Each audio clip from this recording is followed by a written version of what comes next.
I thought to myself, why the hell are we banded down to shear a sheep? Look at everything else that we've ever done on farms. It's all got easier. Like, we don't dig fields with a spade anymore, do we? We've got big tractors. We can do what used to take 20 men a month to do a field. We now do in like 10 minutes in a tractor. And yet, we've still got some guy bending over a sheep, pulling the sheep out and bending over, wrecking their back, my back's screwed. My back's absolute toast. My hips are buggered. But I remember thinking, there's got to be an easier way to do this. Like this, can we share them? Can we change it? Can we make the industry easier? Can we make it better for the sheep? Can we make it better for the farmer? Can we make it better for the shearer? So that was my idea, and some of it is a chance of having a crack and seeing if you can do something. But yeah, that was my vision then, and it is still my vision now. Is can we change the industry for the better for all of the parties involved? That's still that's when Perkins will get to where I guess my vision of it is for.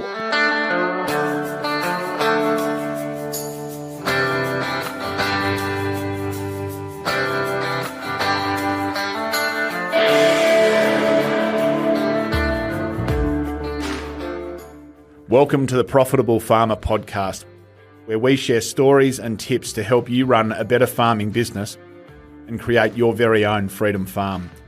If you're looking to work smarter and not harder in your farm business, welcome. You're in the right place.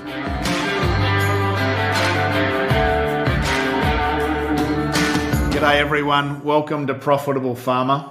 A little while ago, my son determined, and you might remember Jimmy did his shearing ticket when he was 13. He determined that he was going to build a mobile crutching unit as his Year 12 project this year. And we did a heap of research and he really dived into that. And at one stage, we picked up the phone and rang Perkinz crutching and shearing systems in New Zealand. And Wayne Perkins answered the phone, which was incredibly impressive. And over the last 12 months, Wayne has been a fantastic support to Jimmy as he's gone about designing and building his crutching unit. And Wayne, I want to thank you sincerely for the support you and your team have given Jimmy. It's greatly appreciated that you're so positive about seeing a young man have a crack. Look at how he can set up his business and succeed in that industry. It gives me great pleasure to introduce Wayne Perkins and the Perkins business. Being an entrepreneur and being an innovator is an incredible challenge. And so many businesses start and don't get to celebrate their 5th or their 10th birthday. And I was reflecting after getting to know Wayne that there are so many incredible entrepreneurs and innovators providing very important and very valuable services to the agricultural industry across Australia, New Zealand and beyond. And so this podcast, I hope, is a shout out to all of those entrepreneurs and small businesses supporting farming families and providing really important products and services. It's a tough assignment starting up a business and going after entrepreneurship. And I think the Perkins business and Wayne's story is a great example of that. Wayne and his team are solving a significant problem for the shearing sector and for the sheep and wool industry. And he's made incredible progress in this, in a space where so many individuals and so many funds have been raised to solve the shearing problem. He and his team are so progressed. So I hope you enjoy Wayne's story as much as I did having the conversation.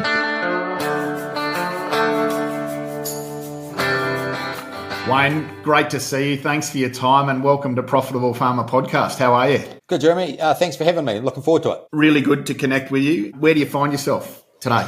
Today I'm in Dunedin, which is down on the South Island of New Zealand, at our workshop where we build all the Perkins gears.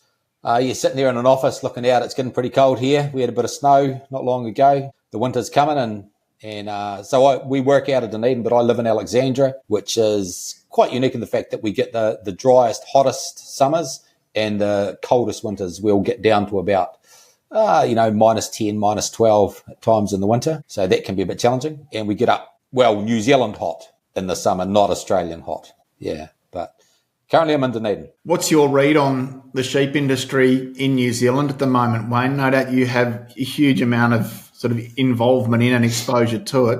What's your take on what's happening over there? Well, if you'd asked me a year ago, I thought we should all pack up and go home. It was pretty average. Like land prices were down, wool prices were down. It was just really, really bad. The sheep industry's been, a lot of them would say over here, it's been the worst in a generation. We've found it quite challenging to sell stuff. I mean, you can't sell stuff to people with no money. That's been quite challenging. This year, the price of lamb has gone up a lot. It's looking really good.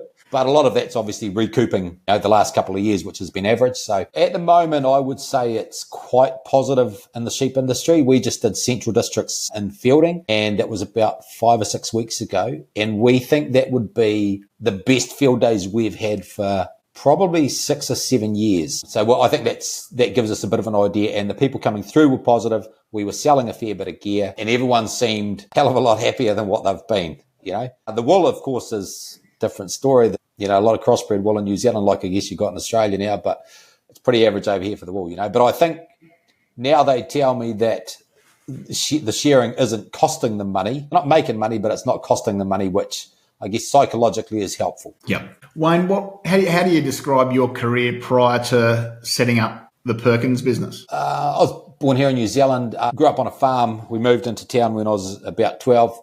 Kind of did a bit of a trade building aluminium boats for Macleay Hulls out of Milton. But then I basically wanted to go shearing. My dad had been a shearer. My brother was shearing around the world. It looked like the coolest thing in the world to do. And I wanted to get out of Milton, and that was my ticket. So I went shearing, saw around the world, and did that for about 15 years. Then went shearing contracting. So I did that for 3 or 4 years. And then, so I've got a background in shearing. Know a fair bit about farming, but my background is a shearer. I still consider myself a shearer. Just a shearer is doing something else at the moment or trying to do something. And then along the way, I was shearing contracting down in Riversdale in Southland. And I was at this particular farm and pretty nosy anyway. Sometimes shearers like to have a look around and see what's happening around the farmer's place. Walked under the shed this particular time, and there was this bunch of metal down there. And I was asking the cockies about it, the farmers about it, and they said it was an old upright shearing system they used to shear all their sheep on without bending down. And I was pretty intrigued, so I asked them a few questions. I actually bought it off them for $1,000 and ripped the wife's garden trailer to bits and bolted this on the side and went out and tried to shear 3 or 4 sheep. And it was absolute chaos. It was a complete disaster. But I thought, you know what, I reckon this could be a bit of fun. So we sort of went from there. We got some people around, and that was the start of the Perkinz business. That was the start of it. So when was that, Wayne? I reckon that was about 16 or 17 years ago now. And so we started down that track, and then did a bit of, I developed a couple of upright shearing platforms, which we've sort of had in hiatus for quite a while. We might talk a bit about that later, why, but developed in. And then we had the opportunity to build a system for the meatworks. They were looking at shearing the cut lines on sheep so they didn't get contamination from when they kill them. And so we developed a system, quite an automated system, and put it into the meatworks and did a lot of trials with vets and that sort of thing. We felt like they led us up the garden path a little bit, so we were stuck with a fair bit of debt and a system that they wouldn't buy. And so we thought, okay, we've got to do something. So I redesigned what was a very technical system into a very non-technical system, which effectively become our current CrutchMaster a few iterations ago. And then we got that onto the market, and okay, the first one wasn't probably the best system in the world, but we worked through and that become a product that started Perkinz going, and it's probably been our flagship product up till now. So that's how we sort of ripped into it. Can you just tell us a bit more about the first couple of years setting up the Perkinz business and how much time and energy went into trying to work through a workable design? Yeah, so I'll get all depressed on this, Jeremy, because some of it's not good memories. So I came up with the idea. I wanted to, we'd built the system for the work, so I needed to, simplify it to a large degree, go back to first principle thinking and that sort of thing. So I actually built the first CrutchMaster that I ever built. I was from Riversdale. I was reasonably well known in the town, and I built this trailer and took it out to test it at this farmer's place, and half the district found out to come out and have a look at it. Not half the district, probably 8 or 9 people.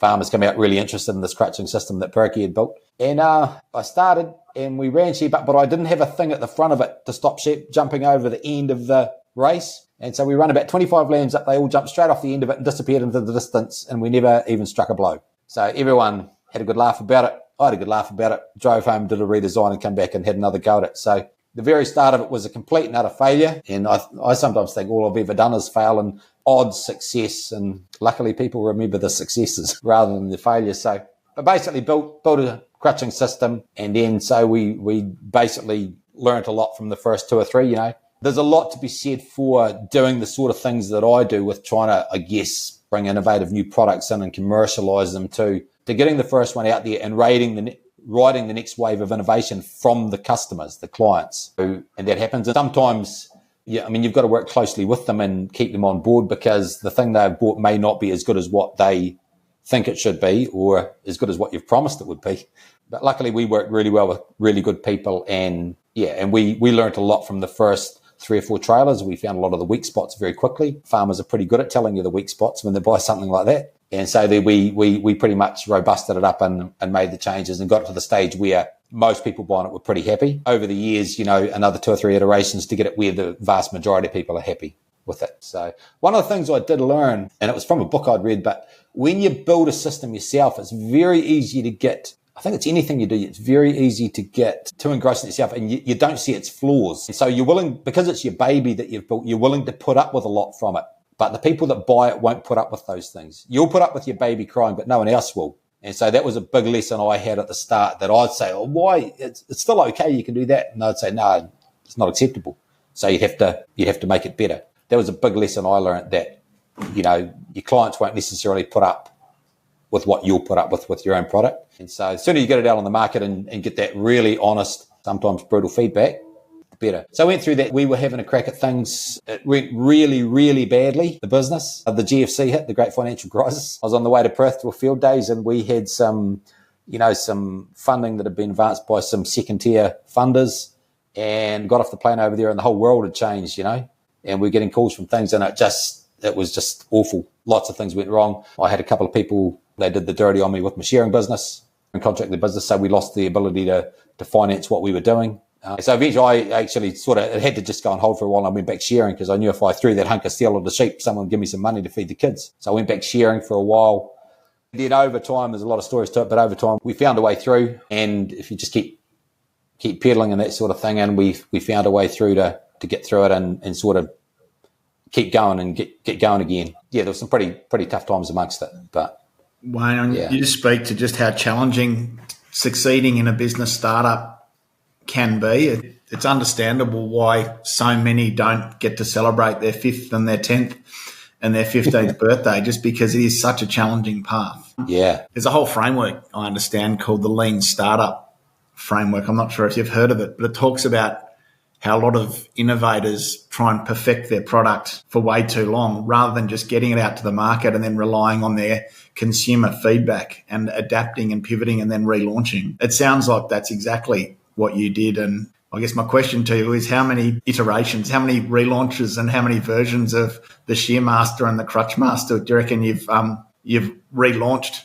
over the years? I reckon we've had about 7 CrutchMasters. Now, the first 2 or 3 were very quick, just off, build one trailer, test it. Okay, this needs change, build the next one. So probably the first 3 weren't really in the market. They were, prototype, pre-production, production type models. So, but in the market, probably the first 2 iterations we had in the market weren't really good enough. They were good enough for some people, like some people really liked them, but it wasn't a high enough strike rate. You need more than 20% of your clients raving about your product.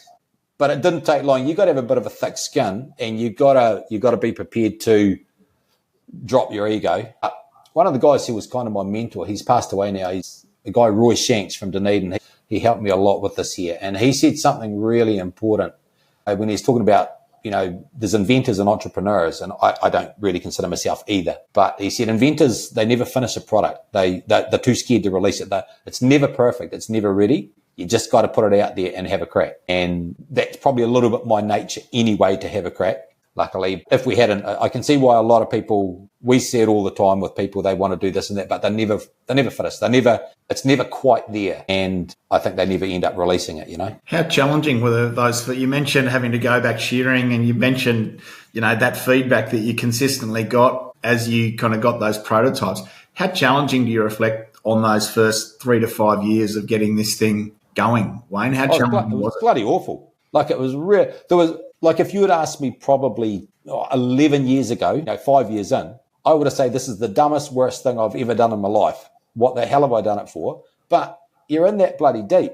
You can't get out, and you just got to keep going. So I still wonder if most of the reason why these things sort of work is that people have got no option to get out, so you just keep going and going and going, and eventually try and, luckily sometimes you make it, so I don't know what making it is, but yeah, I think it's in that deep that you had no option, or I had no other options at that stage. This is all that I had going. And you just, no matter if it's hell, you think, well, that's all I've got. I'll keep going, like you just got to keep going.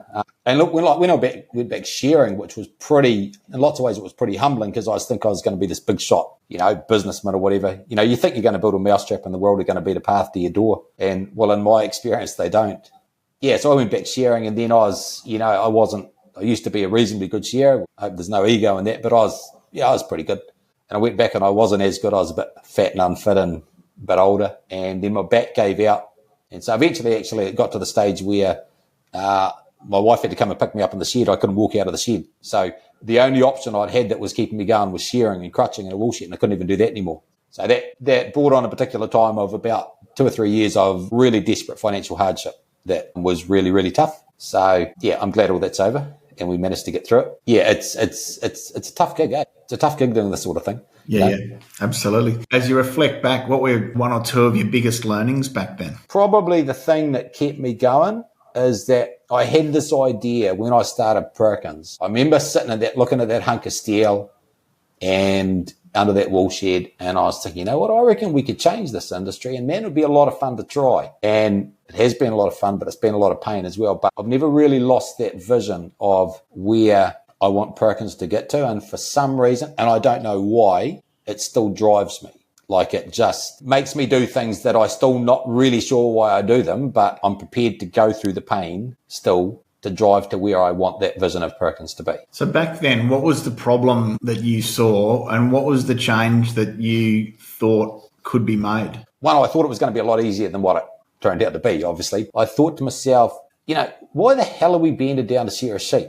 Like, look at everything else that we've ever done on farms. It's all got easier. Like, we don't dig fields with a spade anymore, do we? We've got big tractors. We can do what used to take 20 men a month to do a field. We now do in like 10 minutes in a tractor. And yet, still got some guy bending over a sheep, pulling the sheep out and bending over, wrecking their back, my back's screwed, like my back's absolute toast. My hips are buggered. But I remember thinking, there's got to be an easier way to do this. Like this, can we share them? Can we change it? Can we make the industry easier? Can we make it better for the sheep? Can we make it better for the farmer? Can we make it better for the shearer?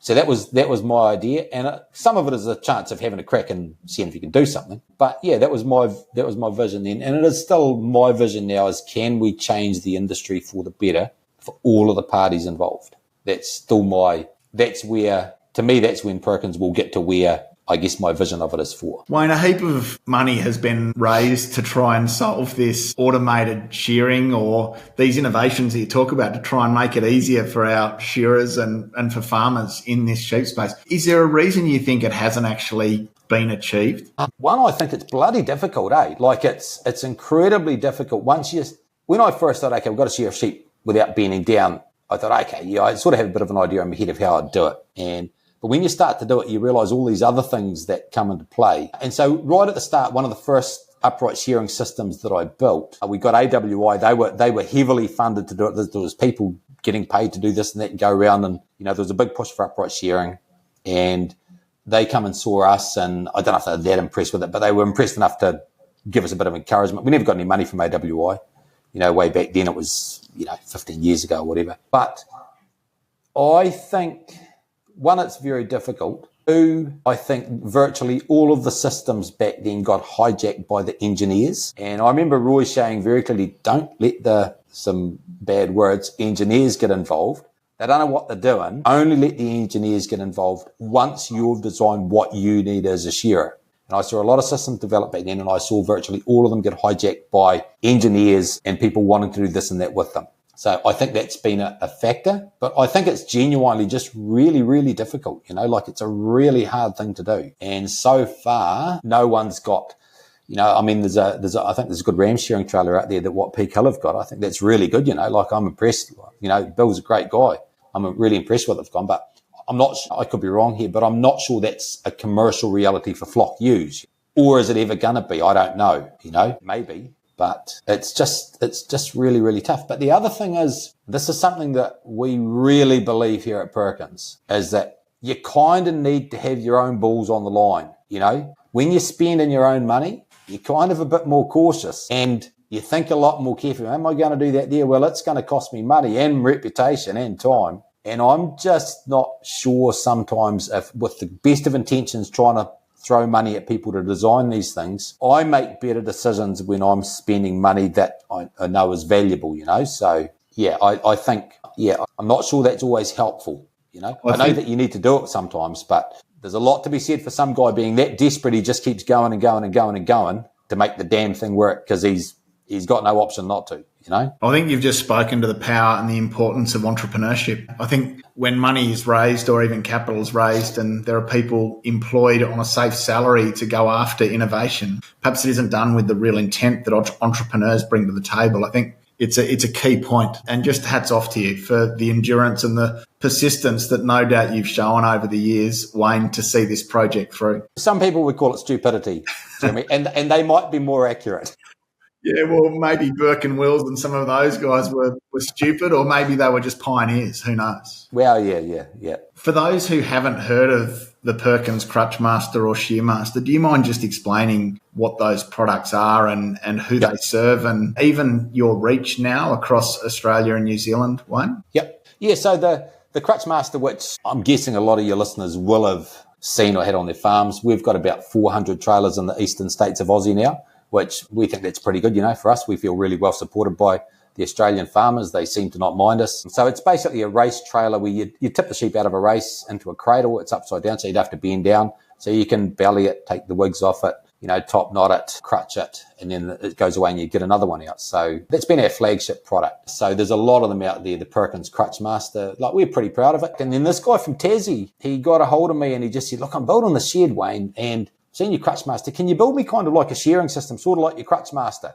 I don't want to spend hundreds of thousands or millions on a shed. I just want to pop a stand in the corner of it because it's a lot of capital cost, for a shed that you use, a week of the year, 2 weeks of the year, I've always thought that you spend a lot of money on a wool shed and it's used 2 or 3 weeks of the year. It just don't make sense to me. Anyway, so we built him one and we sent it over to Tassie and he put it in and the neighbours saw it and they rang me. He said, look, we've seen the system. We're interested in getting a 4-stand of it, of the ShearMaster system. And I said, well, look, we're still in development. I'm sure it's going to work, but you can't make your reputation what you're going to do. I can't tell you that it's working yet because we don't know. And they said, oh, we'll buy it anyway. And I was thinking, well, that's surprising. That's not been my experience with the product. They bought it and they put a season's worth of shearing through it. And then they bought another stand and turned it into a 5-stand. And I thought, man, that's really interesting. That's promising. And then 2 of the neighbours bought ShearMasters. And at this stage, I was being very cautious. So, well, look, we're still at the beginning. I'm not sure it's there, but they bought them anyway. And I thought, that's really interesting. That tells you a lot about something, because these guys have gone to see it in action. So the ShearMaster, it's a race delivery system like our crutching trailer. So you tip the sheep out of a race. So there's a few, AWI's done a bit of a push of late, to I guess, take away the catch and drag from shearing. So if you're dragging a 60, 70, 80 kilo sheep out of a catching pen and dragging it 4, 5, 6 meters sometimes more, it's a lot of weight, it's a lot of stress on you, and it's a lot of time. So the idea was, walk the sheep close to where the shearer is shearing, tip it out of a race, and you're eliminating a lot of the catch and drag traditional. So and I think that makes a lot of sense. So they were pushing towards that. We'd already had one designed before pushing that way, but we sort of come onto the market about the same time as they were pushing that anyway, and they gave us a bit of help. We really appreciate it, the things that they did for us. They gave us a bit of free publicity and beyond the bail, It's nice to us, just helped us out, gave us information, definitely put no barriers up, which we were a bit worried about being Kiwis, Do you Aussies really want a bunch of Kiwis coming over? So we were very appreciative, They didn't give us money, but they gave us good support, which I think is good because it was, I guess they were letting their growers know that we were an option. So the race delivery systems doing away with the catch and drag is something that most of the wool growers in Australia will now be aware of. So whereas differs is we think, and obviously I'm biased, I think it's good. We have a double race system. So we can run the sheep up 2 ways into our ShearMaster. Our ShearMaster also doubles as a crutching system. So we have shearing boards that go up and down. So the board the shearer stands on, it can go up and down. So if you push the board down, we can put our crutching cradles onto the system in the wool shed, and then they've got a CrutchMaster system. And if we put the shearing boards up, then they've got a traditional shearing system or a traditional crutching system. Or they can put two of the boards down and have two people crutching on their crutching cradles and all the rest doing it traditionally. So it gives lots of options. We also run the sheep around a double race. So rather than the sheep going straight up where the shearer tips them out and then has to twist the sheep around, with our system, we run them around a race, which puts about 4 to 5 sheep per shearer into the pipeline. So it's kind of like having a catching pen up there. And when the shearer tips the sheep out, they don't have to twist it. It's right in position. And so one of the key things I identified right at the start, being a shearer and lazy, I thought, well, why would I want to have a system where I've got to tip the sheep out and then turn it around? It makes no sense to me. So that's a few of the key differences with our system that are different to others. You know, I think it's a better idea. I think fundamentally the principles are better, but I will be very biased, and I think there's some other very good systems out there, you know. So that's obviously my opinion. What are some of the numbers with both of those systems for shearing and crutching? How many more sheep get shorn in a day compared to the conventional systems? So the record on our CrutchMaster trailer for bungholing lambs is 2,800 for the day for one person. Now, we don't expect most people to do that. And I don't know how much wool they were taking off them either, to be honest. But we say with our CrutchMaster systems, once you get used to it, and they take a bit of getting used to, you won't do it your first day. Once you get used to it, you'll probably do about, 15 to 25% more than what you would in a wool shed, because you're just simply not having to drag them out. So you've saved yourself that amount of time. You still got to put the same blows in. You still got to move the handpiece through the wool and take the same amount of wool off. You just don't have the downtime. So we're looking about 15 to 25% quicker.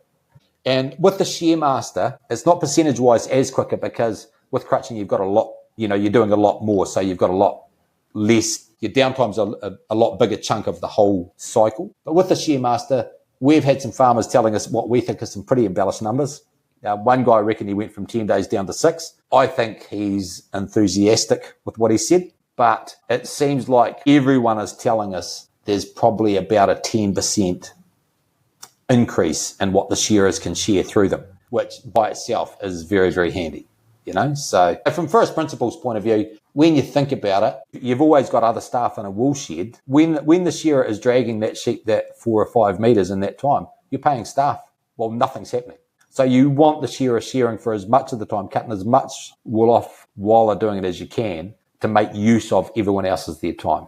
I would say the figures that we're being told about our ShearMaster will be the same. I don't think we'll be quicker than the other race delivery systems. I'd like to think we're maybe a wee bit quicker, but I think all the race delivery systems will give benefits in time. There's significant advancements in an industry that, with respect, probably hasn't advanced for some time. So, yeah, well done. Yeah, probably needs to happen, and let's see how it goes. But it definitely seems to be the appetite. Having said that, the sheep industry in Australia has had a couple of tough years as well, hasn't it? So we had our sales fall off a cliff there for a year. They've come back up this year quite well. Yeah, but I think there's definitely the appetite to streamline these things and make things easier. Can you describe the Perkinz business today? Keen to understand the manufacturing system that you have and the team that you employ, and how does the business look today? So we've got a workshop here in Dunedin. We build all the CrutchMasters and ShearMasters here. So there's probably 18 to 19 people all up, employed throughout the Perkinz business. We send probably 85 to 90% of our sheep handling equipment to Australia. We're way bigger in Australia than we are in New Zealand. Maybe that's because people know me over here. They don't know me so well in Australia. So, but anyway, it's just the way that it's worked. I think, obviously the Australian market is a lot bigger than here. The Australians really took to our systems really early on. So we've got about 400 crutching trailers in Australia. The ShearMaster that I'm, that is just across here, that's going in a container this week. We've got another 6 stand going to New South Wales. It'll be, I think, our 13th or 14th system, ShearMaster, in about 3 years, which we think is pretty good in a tough market. Like we've had a number in Australia that have told us they want to go on hold for a while just because they weren't making the money they need to be able to pay for the damn thing. So I think it's been a tough market. So I think that's been not as many as I would have liked. It's never as many as you like, but I think it's been a pretty good start, So we build them over here. We ship most of the gear over to Australia. We send in containers very, very often. We've got a warehouse in Melbourne. So we ship them across the ditch, and then it's an Australian transaction. We've got an Australian account. The Aussies buy the gear off us and they pick it up from the warehouse and that sort of thing. That's been a big part of our business. Recently, given the fact that the sheep industry's been been a pretty tough industry. Like in New Zealand, it's just toast. It's coming right now, but Australia's been tough as well. We started around doing solar water pumping about, for Perkins, getting right into it, probably about 6 or 7 years ago now. We wanted to pivot a wee bit. We didn't want to be dependent just on, the sheep industry, because, there's a lot of questions I think we could ask around how things are going to pan out for the sheep industry. And I've got some opinions on that you may and may not want to hear later. And I'd done some humanitarian work in Vanuatu, going over there and taking some pumps and trying to get water for villages, which I really, really enjoyed. It was seriously cool fun to go over there with a pump, and you'd go there to a village and you'd get some water. There was one particular place that had a tank that some people had gone about 30 years ago and built a water tank. It never had water in it, because it's obviously at the top of a hill and the water's down the bottom. So we took a pump over and we got water to the tank, and it was seriously cool fun, And they killed a pig for us and called us chiefs and, made a big deal of us, and that was a lot of fun. So we had a little bit of knowledge of that there, and then we started doing the odd solar water powered pump or solar pump here in New Zealand, and we just seemed to be whatever, people didn't mind us, and we just started slowly with that and learning a bit, and just it's become a bigger and bigger part of our business. So this year, especially with a bit of a fall off with some of the sheep handling gear, especially in New Zealand, it's more than made up for it. So we do a lot of solar water pumping solutions now around a pump that's made here in New Zealand, and some that we import in from China. And that's become a really big part of our business. It's a growth part of our business. Everyone needs water. You're not relegated like with our sheep handling. We're relegated to the sheep industry, obviously. And we're launching that solar water pumping business into Australia. We're going to come to Sheepvention and display some of the stuff we've got. One of the pumps is pretty unique, and just see if the Aussies like our water gear as much as they seem to like some of our sheep gear. So yeah, we did that to just so that we've got a bit of, we're not completely reliant on one industry. And it was really helpful because it must be about 2.5 years ago now, when the Australian sheep industry, like, they had their tough times, and our orders just fell off a cliff. Like, the phone just stopped ringing, and it was just, and you keep thinking, what have we done? Have we, offended someone, or have we wrecked something? But then we're talking to other companies and they're the same, So we were really lucky that we already had that pivot, and we had that ability to still be doing something and paying the bills, So that's a big part of our business. And then we also have a spraying part of our business where we make some sprayer trailers and some 12-volt sprayers that we import in from China under the Perkinz brand. And it's a small part of our business, but it's stuff going out the door, It just gives you another bit of a string to your bow. What are some of the key skill sets you were short on when Perkins started that you've really had to build out to lead a team like that and to run a business like you do today? I think a lot of people get into business and they're good technically. They're great technical farmers, they're great vets, great plumbers, great accountants, but we never really learn how to run a business, do we? So what are some of the skills that you've had to focus in on improving as the business has grown? It's interesting that, like, at 20, I knew everything. And at 30, I knew most things. And at 40, I thought I knew a bit. And at 50, I realized I know virtually nothing. So that's kind of been, lots of ways I had to get over my own ego. And my arrogance had to get taken away. I had to start to realize that I'm often wrong. In fact, maybe I'm usually wrong. And my arrogance didn't help a lot of our decisions and the things I did when I was younger. But luckily, I got kicked in the guts a few times from those decisions, and hopefully at least some of that arrogance got knocked out of me. So I had to learn that I was very, very fallible. And the more I've studied other businesses and people doing kind of what we do, the more I think that Mark Twain got it right when he said it's not the things that we know that cause us trouble, it's the things we know for sure that just aren't true. And that's always stuck with me, because there was lots of things I just thought I was going to be right on, and I found out, the world showed me I was very, very wrong. So I had to get over my arrogance is one of the things that I had to get over. I think just keep going. Like, it was just like focus. You keep getting kicked in the guts and you just keep getting up. And luckily, if you're stupid enough like me, you just keep getting up and having another go and not realizing how tough it's going to be. But yeah, I think it's focus. And that's not always been my best thing. Like, I love designing new products. We're designing one right at the moment today. We've got a new thing that hopefully people will see in the next 3 or 4 months. But I love that sort of thing. It's really fun for me. It's my wheelhouse. I seem to be able to think different to other people. I seem to be able to look at a problem and see it really differently to how other people do. But that doesn't get sales out the door, and it doesn't make those things happen. So I had to learn how to focus on okay, we don't need another product right now designed. What we need is the products we've got. Let's commercialize them. Let's start to make them mainstream. Let's sell a hell of a lot of them to pay the bills. I had to learn the focus. And along the way, just I've had to learn to do lots of the things like, I still do a lot of the stuff that we do ourselves around the sales and marketing and that sort of thing. You just do it and learn how to do it. You learn as you go. That's what I reckon. I don't know if you can be taught some of the stuff. You just keep going, and you get it wrong. Oh, I won't do it next time. And you get it right and think, oh, that worked. I'll try that. Poverty is a great motivator, It's a great way to get through, and you just keep pushing. But I think focus is the thing, and focus is the thing that I think has kept me going. I think one thing that I'm probably quite good at, I could be wrong here, I think I can sell people on a vision. I think I can paint a picture for people and say, man, should we try doing that? That could be fun. That's got a lot of, that's going to be good. So, yeah, I think painting the vision, especially in your own head, keeps you going, I don't know if that even answers the question, Jeremy, but that's there's some a bit of a roundabout way of saying what I think, No, there's some great insights there. Check your ego, play with humility, be willing to be wrong, absolutely, but the importance of focus and not chasing bright and shiny objects, absolutely. And, there's no doubt that you've got a real strength in sales and marketing, and you're very active in that, and you do a great job of it, Wayne.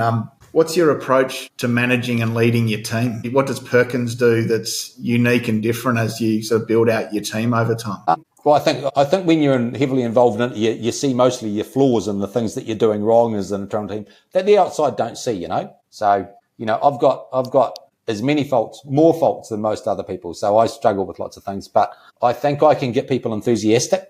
And I think if you can get people enthusiastic and sell them on the dream and say, man, this is going to be fun. Let's try this, What could go wrong? Let's have a crack at it. I think that's a big part of getting there, and try to make people feel good about it, and try to overlook some of the stuff and congratulate some of the good stuff, And I feel like a real hypocrite saying a lot of that sort of stuff. I've got a lot to learn, but I think just keep people enthused. And if you can sell them on the dream and get them to buy into it, and they want to see it work as well, and they get a bit excited, and you have a hell of a lot of fun. I think there's no substitute for having a lot of fun, Yeah, you got to have fun. It's too tough otherwise. What have been some of the other key milestone growth steps or growth moments for Perkins over the years? Like we've talked about CrutchMaster and now ShearMaster, but in terms of getting those to market and getting momentum around their success, what have been some of the other key milestone moments? It's probably more some of the breakthroughs that we made with some of those things to get them there. Like there was one particular time, and this leads into the ShearMaster, right? So, and no one sort of knows this because you can't sell a system on what you think it's going to do. We sell the system, okay, we know the ShearMaster is good to shear on. We know it's good that you can, people already can. We've got 400 trailers out there with CrutchMaster's cradles on them. There's CrutchMaster cradles on a ShearMaster's. We can tell you that you can do that, so we can sell the system with those benefits. But there's some things about the ShearMaster that people don't know about that are coming that I think are exciting. So a lot of it has been, I remember this particular time I was sitting there and I'd been working on this upright sheep shearing system, and I just want 220 a day on it. The first day I used it. And I think, that's pretty good. That probably stands pretty well today. But I couldn't figure out how to commercialize it.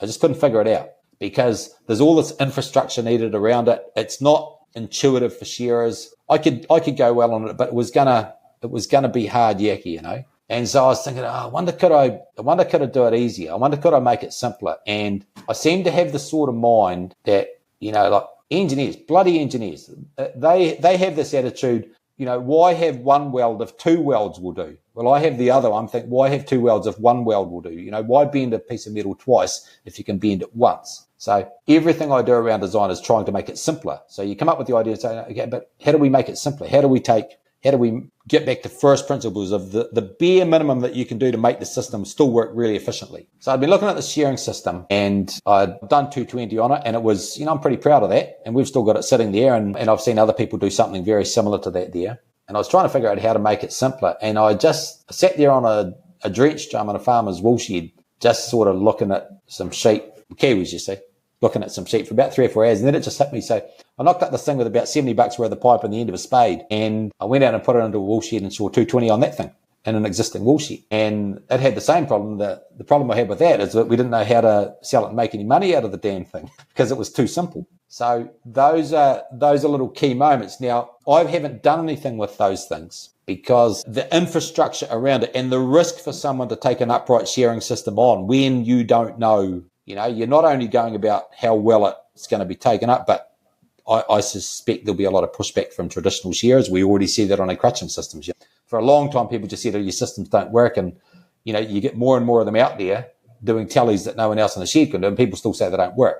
It's going to be a hell of a lot harder in shearing to do that. But I've always had these two upright shearing systems that I know about. No one else really knows about them, but I never knew how to commercialize them. And then when we designed the ShearMaster with the shearing board that goes up and down individually, I remember, and if I was bright, I would have known this, and this would have been part of the design process. But I'm not bright, okay? But I was just sitting there looking, I was thinking, hell, actually, you know what? I've kind of solved that original problem I had back then, because now we can put a shearing board down with that for a crutching cradle, but I can actually drop one of these shearing cradles right there. So we've actually designed an upright shearing system here that all the infrastructure is there. So the farmer doesn't need to buy all the stuff for an upright shearing system. He needs to buy a shearing cradle for, maybe a few hundred or a few $1,000s. All the rest of the structure is there. He can put it on one stand, doesn't affect anyone else if no one else wants to use it. So I thought, you know what? We've got a way to now commercialize this with no risk really to the farmers that have got our ShearMasters. And we get to attack and see how we do it without pissing off everyone else in the shed, and see how we go. And hopefully we can get one stand going, and then next year we might get 2 or 3. So that's kind of one of those things that was, you have a few of those aha moments that, and I don't really know where they come from. It's not from brains or cleverness. It's just desperation maybe. But I still think that was a key milestone, is those upright shearing platforms. And then realizing, over a decade later, actually, we've actually solved the problem without realizing how to commercialize them now. And so obviously that's something that people are going to see, and can't make your rep on what you're going to do. Let's see how we go. And no one knows this about the ShearMaster because we don't sell it saying it's going to be an upright shearing platform, because that's not fair, because we might fail. Yeah. I don't think I'd bet against us right now with what I know. I'd say. I think if the answer was obvious, we would have solved it already. And it takes someone like you with that focus and that determination to stay on the problem for long enough to critically think through, the hundreds or thousands of iterations before you arrive to a solution that can be commercial. And yeah, I don't think it is at all about intellect. I think you play yourself short, but you've obviously applied thinking to it long enough and considered hundreds plus of scenarios to uncover a way to get it done where so many others haven't been able to find that solution. I'd like to do it. Like I always thought, man, it'd be fun to do that. It'd be nice to be able to make shearing easier, make it better for the farmer, the sheep, and the shearer. And so for some reason, it's something that still makes me excited, especially now as I feel like we've got a real chance. We've now got a ShearMaster system that we can take a lot of the risk away for a farmer and a shearer of trying this. Yeah. I think we've got as good a chance as anyone, maybe better than most. It's definitely just taking focus, just keep focusing and focusing and failing and focusing, and I'm good at it. I'm really good at failing. I've turned it into an art form. Edison, how many attempts at the light bulb were there? Yeah. So I've had a few of those moments in Perkinz, and one was when I developed that really simple shearing system that does it so differently you wouldn't even think about it. And I don't even know how I thought of it. And then I tried it. The damn thing works, Now, it's not perfect. It's far from perfect, but it was perfect enough, or good enough, that you could see there was a future in it. And then the other thing, when I was looking at the ShearMaster, I went, you know what, damn it, we've actually now created a system where we can commercialize these things that I thought might have been able to be. What's your comment on driving behavioural change? So with that system, how is it sort of having shearers unlearn and then relearn how to use your crutching system, but now a stand-up shearing system? What's your comment on how to best impact and change behaviours? Yeah. Can we go to the next question? No. It's been hell with the CrutchMaster, to be honest. We've found that non-shearers have adapted to our CrutchMaster a hell of a lot easier than shearers. None of this criticism of shearers. I love shearers. I consider myself a shearer, And I get why, because we're trying to put them onto something. You've crutched 500,000 sheep in a wool shed. You know what you're doing. It's pretty easy. And then some prick comes along and says, now I want you to do it this way, and it's uncomfortable. Whereas if you don't have that knowledge, you jump on a CrutchMaster system. And the people that have only been on a CrutchMaster system, they just can't fathom why people would bend over to crutch a sheep. It makes no sense to them, you see. But it was really tough. I can remember one time We had a CrutchMaster trailer outside a shed. There was 4 or 5 crutches inside the shed. We were on a CrutchMaster outside. We were in shorts and sneakers and having a good time, and they were all inside crutching sheep. Same sheep, we're probably doing maybe 30% more than what they were a run, each, which is a lot. And they'd come out and say, oh, that bloody thing doesn't work. And I think, look in the tally book. You can't say it not work, but that was the mentality we got from a lot of people. Now, we don't get that now because eventually you get enough of them there that people just have to accept that it works. They might accept that it doesn't work for them, but they can't accept that it doesn't work because it's too widespread, So I suspect the shearing system would be like that. I think most shearers will look and think, that's a dumb idea. That doesn't work. I can do it so much easier, But there will be some people, and they might be small numbers, that will say, I want to try that because, my back's no good, or I want to try something else. And some people are just naturally, they might not be very good shearers, but they might be able to pick this up quite quick. It just depends on a mindset. And I think it will start slow and it'll be a really slow slog. It took a long time with the CrutchMaster. I think it'll just about be harder with the ShearMaster. That's depending if that's the way that goes, Yeah, but I think it'll be a tough gig. But I think something needs to happen, Something needs to happen. I'm sitting there with my back screwed and, my hips are buggered and that sort of thing. So if we can make it a bit easier for somebody else out there shearing, they don't have to go through all that, their back being buggered and that sort of thing, that's got to be a good thing. I think it has to happen. Wayne, you mentioned before your vision and that you're still locked in on it. What's the impact that you want to have on this industry in your lifetime? We're pretty keen to grow. We're looking at markets outside of Australia now for various things. We want to grow the business around the sheep handling and the solar water globally. We think that'll be a lot of fun. It'll be challenging, but it'll be fun. I'm very keen to, I think, get the upright shearing started. I think it'll take a long time. I'm not convinced that I'd like to be the one that helped change it, but I don't think we'll be the one that changes it. I think we might be helpful along the way, of getting there, because I think there'll be other people do things and they'll be smarter or have better ideas than what we've got. I might now be too entrenched in the thinking to make it really good. Yeah, I'd like to get a lot more ShearMasters out there and to turn up and see that there's a couple of upright shearing platforms working on a 6-stand ShearMaster, and they're getting better and they're learning as they go and they're figuring out blow patterns and all that sort of stuff. And we're giving options for people that don't need to go through the back pain, that don't need to wear a bungee, and they can jump on them. Maybe they don't need to have the same level of skill as a shearer. And we can make it so that instead of taking a year to get good at shearing, maybe we can make it, they can do it in like a month, which has got to be good. That's what I'd like to see happen. How can farmers listening lean in and help? Well, they can all turn up and buy a ShearMaster off me, this year. That'll be bloody helpful. That'll give us a few funds to try some things. No, I just think, farmers will buy things when they need to buy them. We have to do things right. We have to build good systems. We have to have good cost-effective products that do the job. We have to keep innovating, which is probably not a problem we've got, as you're going to see. And, we're constantly trying to innovate and make things better. Yeah. I guess my big worry, Jeremy, and we pivoted to the solar water pumping. And, I think that's going to be a pretty big part of the Perkinz business because we seem to be good at it. It's got a really big, broad market, and it's, you're not stuck to a particular industry, and everyone needs water, But the state of play over here in the industry is, or even sold a ShearMaster in New Zealand yet. Now, I think that one over there, it's either the 13th or 14th one that's going to Aussie. We haven't sold one in New Zealand. And we've had a few people want them, but they're not making any money, They've got no confidence in wool. I'm more worried about the state of the sheep industry, less so in Australia, but I'm more worried about the state of the wool industry having a bigger impact on what we can do with Perkinz than our ability to execute what we want to do. We need... we've got some pretty good systems that are even our ShearMaster's well proven now. We've got shearers jumping on it. They love it. They're telling the farmers, the neighbours buying one. I'd say that we're probably going to sell quite a few of them, I'm pretty optimistic. But we won't if the farmers aren't making any money. If they're not making any money out of their wool or their sheep. I'm quite concerned about the wool industry. I think, wool's not equal, is it? You've got fine wool and you've got strong wool, Now, fine wool is a great product.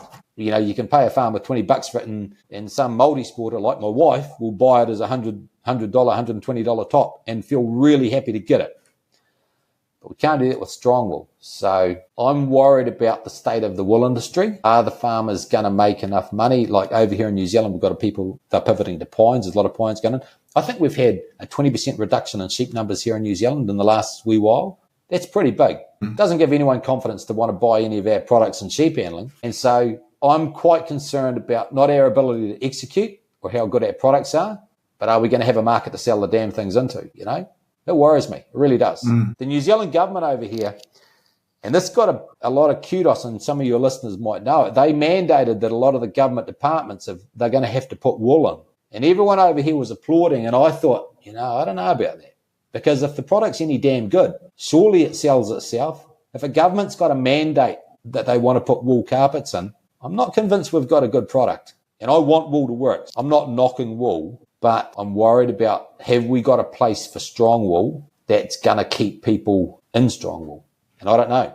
You know, what do you guys think? What's the feeling in Aussie around that? I think similar. There's concern about the wool price and the demand for the finer wool, but there is that massive trend towards meat sheep, isn't there, away from wool sheep? Yeah. And with that comes probably an oversupply of the coarser microns and limited markets. So I think it's a challenging time for the industry, absolutely. Yeah, I was down at the rugby here in New Zealand. We play rugby in New Zealand, not that game that you guys play over there. Mind you, up your way, you'd probably play a bit of rugby, don't they? Yep. You know? Oh, yeah, we all do. Don't you worry. Yeah. Good. That's good. Safe ground. Long live the Wallabies. But I was down at the rugby this last weekend, and I was sitting there beside a farmer, and I naturally like to talk about wool because I've been trying to figure this out about wool. This is something that I've been starting to get more and more concerned about and investigate more and more and get my head around over the last 2 years. Because I was talking to one of the farmers there, and he's sitting beside me on the sidelines. And I say, you know, how'd your wool go this year? He's got crossbreds, you know, strong wool. How'd your wool go? And he said, better than last year, but it just paid for my shearing, you know. There's no money in it. And I said, what do you think the future of strong wool is? And he said, everyone's saying this and that about it. But he said, we are wool producers, so we made a decision to put wool carpet in our house about 10 years ago because we want to support the industry. And it lasted 5 years. And it faded and it wore. And then we ripped it out and we put synthetics in. And, man, it's been a good move. And this is a guy who wants wool to work. And I've heard multiple people tell me that. Farmers say that. And then in the same day, I listened to my wife and her friends who are multi-sporters, do Ironmans and that sort of thing. Couldn't wait to go and buy some more merino gear. Just couldn't wait. Like it was enthusiastically wanted to go and spend money to buy merino gear. I thought, man, what a difference. I am worried that if we don't front up to the strong wool thing, are we living in a delusion? And there is no point us living in a delusion. You can't, when ideology meets reality, reality wins. And if the strong wool, is it a good product? Everyone tells me it's environmental and sustainable, and I agree with those things. Doesn't seem to force people's buying preference as much as what they say, but is strong wool product a good product? I can't see the thing at the moment that makes me think it's got a big lift of a future. It might still carry on. It might be good. And man, I hope I'm wrong. No one happier than me if I've got this completely wrong. I think we need a product that we can take that strong wool and we can do millions of tons of it.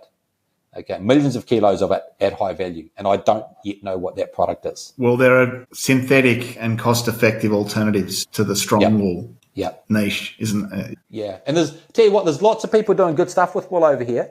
And like good on them, but it's all very small scale. Like there's, someone's doing pillows out, they're shearing their own sheep and making pillows, but none of it's scale. Like none of it's going to take millions of kilos. Yeah. And it's not giving value. I mean, one of the big innovations at the Mystery Creek Field Days a couple of years ago was some wool matting, basically to put around for weed mats. No one's going to give a farmer good money for that strong wool to create wool matting, are they? So I'm concerned that my biggest worry at the moment for the Perkinz sheep handling side of the business is not Perkinz. It's the state of the industry. Yeah. No. Man, I hope I'm wrong. Fair comments and well played to look to complement and diversify your business model. I think that's something we're working on with our members often. Just to round this out, and I really appreciate your time, what do you reflect on that you're most proud of for the innovation and the entrepreneurial journey that you've been on? I don't know. I'm kind of proud of Perkinz and the brand. It's nice to turn up somewhere or be, driving down somewhere in Australia and you see a crutch and trailer go past it. I bloody designed that. That's kind of cool. Or to turn up at a new shed where there's a ShearMaster in and you think, wow, look at that, man, that's cool. And you jump on and you shear a sheep for one of the boys, and then they know you're not just a shiny ass. They give you a bit of respect after you jump on and shear a sheep for them. So that's kind of cool to see that. I'm kind of proud of the products. I'm proud of the way that we've done it. I think it's been really, really challenging. I think we've all had it's just been a really, really tough gig, way tougher than I thought it was going to be. It's been a hell of a lot of fun, and man, I've met some good people, I've met that many good people that have become really, really, really good friends. Just, yeah, so I don't know. Yes, I still obviously think it's fun, and I still obviously want to do it because I'm sitting here at night with it dark outside talking to you, trying to promote it, mates. Well, thank you, mate. I appreciate it. Last question. What would you say to that young budding entrepreneur that might be in their mid-20s having a crack at an innovation, and in the early days and finding it tough? What's your tip of advice to keep them going? I guess you've got to see if it's what you really want to do, because it's a tough gig. So there's got to be something that drives you. So you've got to have a pretty solid vision of, do you actually want to do it? You've got to make sure that the ladder you're climbing is on the wall that you want it to be on. But I remember back when I started, I was watching this documentary on TV, and it was about super yachts coming into Auckland for the America's Cup. And they were interviewing this he seemed old to me at the time. I would have been 35 or whatever, I can't remember. But they interviewed this, who I thought was an old guy, and they said, he was like a billionaire. And they said, how come you made it? How did you get to it? And he said, well, to be honest, he said, all my mates talked about it. I just had a go. And so I remember being very struck by that and thought, I'll have a go, which is kind of a little bit the way my old man brought me up, just have a go. So, protect the downside. Don't get screwed over like I did and end up having no money, but protect the downside, have a crack at it. As the old saying goes, if the good Lord's willing and the creek don't rise, you just might make it, So, yeah, have a go and keep focus. Just keep focus, yeah. And keep it all in perspective and have a lot of fun, and just at the end of the day, it ain't actually that big a deal or that important, Wayne, great to connect and great to share the Perkins story. It is solving an important problem in an important industry in our respective countries. So well done for your persistence, and thank you for your pioneering. Thank you. Appreciate it. It's been a lot of fun. Hopefully it was interesting to your listeners and to you. Yeah, really appreciate it. Thank you very much. Thanks, Wayne. Thanks so much for your time. Cheers. And there you have it, folks. Incredible to connect with you, Wayne. Thank you. To hear the Perkins story and to reflect on just how tough the entrepreneurial journey is, and just to commend you on your persistence and your focus and your pioneering as you go about solving a really important problem for shearers and for the sheep and wool industry. A reminder on the importance of having a clear vision, of persisting, of having focus, and of being willing to park your ego and be willing to fail and learn from those mistakes, take on the feedback from your consumers, and keep pioneering, keep reinventing, keep adapting, and keep innovating. So to those entrepreneurs out there that are in the early stages of doing something really significant, I hope you've found Wayne's story inspiring and worthwhile. Take care, everyone. Thank you, and bye for now.